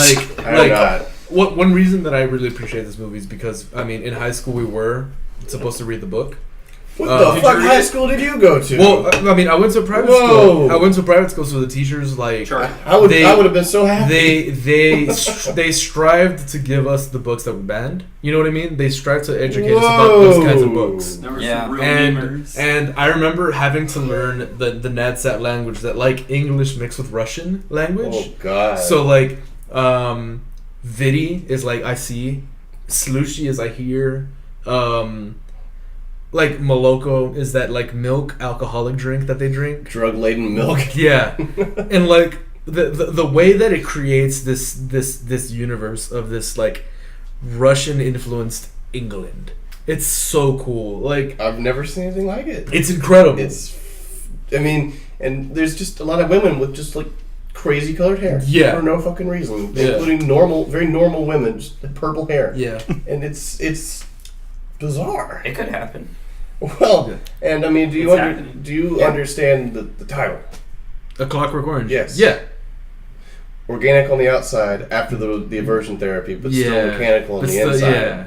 And that is just, I mean, it's a big, it's not necessarily is man inherently evil? It's not that, but can a man be made fit for society? Yeah. An animal. Yeah. And experimental psychiatric techniques and stuff, aversion therapy. It's just didn't the actor that played Alex actually like scratch his retina when they were doing that thing with his eyes? I wouldn't be surprised. I wouldn't be surprised. I've heard tales. That is one of the most famous scenes in movie history. I mean, A Clockwork Orange has become a verb. Yeah. Let me A Clockwork Orange you this movie or whatever. Basically, but like, I think that stuff, some of the stuff that it put forth, like the mixing of something that Alex enjoyed. So like the most tasteful side of Alex was his love of Beethoven. Yes. He loved Beethoven, and his therapy, his what was it? What's the word? The Pavlovian technique, the something conditioning. Whatever. But like negative reinforcement. It's something conditioning. Like it's a 2-word phrase, but they paired these gruesome, horrifying images. Aversion therapy. And and they associated it with Beethoven's music, and it drove him insane. Do you know about? I think it's called the Little Jimmy experiment, a real psychological experiment. They put like a child in a room with a fluffy rabbit, like a real rabbit, and they played just horrifying sounds like metal crunching and just really loud things. And of course, eventually, even when the music wasn't playing, the kid was terrified of the rabbit. Yeah, it's associative. And like the way that it presents, I think I got the name wrong, but it's something like that. It's something like that. The way that it presents that kind of stuff, and for me this movie is a little bit weird because Stanley Kubrick decided to exclude the final chapter of the book. Really? Yeah. So what happens in the final chapter? The movie ends at the second to last chapter where Alex is in the hospital bed and he's listening to Beethoven after he's trying to kill himself, and he loves it again. And he's just like, I'm saved. I'm back to how I was. And they use that that fucking image at the end, that's insane. The chapter after that in the book, where could it go? Alex is walking down the street, and one of his droogs, he meets another one of his droogs. He's a police officer now, right? Well, that was yeah, that was the other guy. But, that scene was. But another one of his droogs is married and he has a child, and he talks with him a little bit about what he's been up to and stuff like that, and then they leave, and Alex stands there after they've left, and he resents the fact that he doesn't have a child. I mean, like, that's not even that crazy. Like, yeah, and I listen to like history podcasts and stuff all the time, and I read about history, and you read about people in the North, like not just the South in America, who rioted and destroyed shit when they integrated schools, or in the South when you had lynchings of people just based on hearsay. Oh, this black boy flirted with a girl, so you'd have doctors and mailmen, and it's like, and then they go back to otherwise their most perfectly decent lives, and the people are complex and awful, and like, I don't know what happened to Alex or what didn't happen to him for him to be who he. But as far-fetched as the movie it is, it's surprisingly believable too. Yeah, absolutely. And that's the thing. It's just like I haven't looked much into it, but I don't know why he didn't include that that part of the of the book, because it's too sentimental. Yeah, that's it's a statement at the end. That's fair. But like, honestly, that was, when I read the book, the favorite part of my favorite part of the book, because this book spends. I fucking want to read this chapter now. This book spends a lot of time convincing us that Alex is untamable by an outward source, by an external source. Then there's this glimmer of something that like he sees, and it's humanity. Yeah. It's beautiful in the way that can't be replicated. Some like a level of satisfaction that can't be quenched with the old ultra violence, And I think when it comes down to that, it's like, this book spends all that time presenting this horrible idea to us, but ultimately, we're human, There's a reason why people might want kids, and you don't understand that until you feel that emotion. Yeah. And it's humanizing in a way. All right. But that's besides the movie. I think the movie is a masterpiece. Or I want you to say a few more things about it, because you've been pretty quiet about the movie itself. About Clockwork Orange, I'm conflicted about it. Lay it down. There's parts of it which I feel like are the most artistic I've seen Kubrick at. Yeah. Particularly parts with Beethoven at the beginning. Mm-hmm. And there's these funny juxtapositions of Jesus that I find really visually stimulating. Mm-hmm. Like, it's good art. And it's, like I said, the most artistic I've seen Kubrick at. And then there's parts of it which I feel... And it's not just the presence of the subject matter that's on the film, but it's even how it's directed, which I'm not sure how I feel, such as the rape scene. Ooh. Where they bust in and they assault that lady with the giant phallus. Yeah. And it's comical. It's directed in a comical manner. But I get what he's trying to do, but I don't know if he succeeds at it. Okay. And so, compelling to me. So Jesus Christ. Like, don't get me wrong, I get what he's trying to do, but then when I think about everything else with the movie, I don't know. Like, I think it's a fantastic movie. But I think about it because there are so many great directors, and I really don't want to sound like I'm bragging. I've seen so many multiples of their films. I'm always thinking about what is their best movie. Like Martin Scorsese. Like when I'm in this headspace of the subject that we're talking about, like I was thinking about Casino, but now I was like, oh man, I should have been thinking about Taxi Driver. So with this, it's like not Taxi Driver. Clockwork Orange is in the conversation. But you don't think it's his best film? Oh, I don't think it's his best film.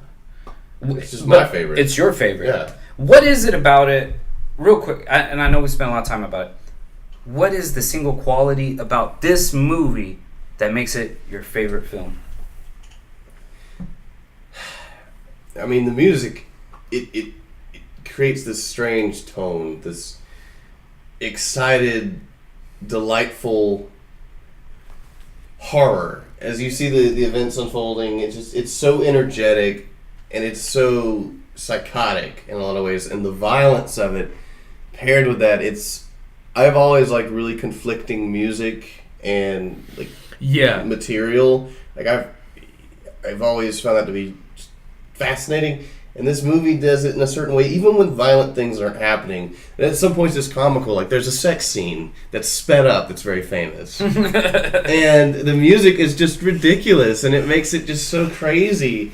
And it's just the colors of the movie and the color palette. It's so strange, and it's alien and weird and enchanting, even though it's horrible. And so many fucked up things happen that shouldn't happen, but it's like you're feeling it through Alex. Yeah. Like you don't feel like the music makes you not want to feel what's happening. Yeah. And it's like a dance at times, and the choreography is just so incredible and set to the music, and I've just never seen anything quite like it. And I love it. I love how it does it. Awesome. It's just it's beautiful in a really wrong way. Yeah. I don't know if I answered the question well. I just kind of rambled. Clockwork Orange, man. Christopher. I don't even know how to follow that up. No, I'm just saying you're gonna watch it. Oh, okay. I'll probably buy it on the way back. You're gonna watch it. I actually own it, but I don't have it with me. It's in my. It wasn't that thing your mom gave you or something? Yeah, for my birthday, my mom gave me a Kubrick triple pack combo can, and it had Kubrick can. Full Metal Jacket. I don't think I thought that was in there. It might have been. That's a great movie. Still, but it had a Clockwork Orange and then two other of his. I think 2001 was definitely Essential. Yeah, and then some other movie. I don't remember what it was, but I do own it.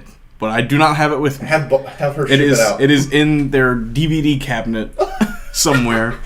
All right, Chris, please. Hit us with the number one. Not at all my number one pick, but want to bring it up. Jesus Christ.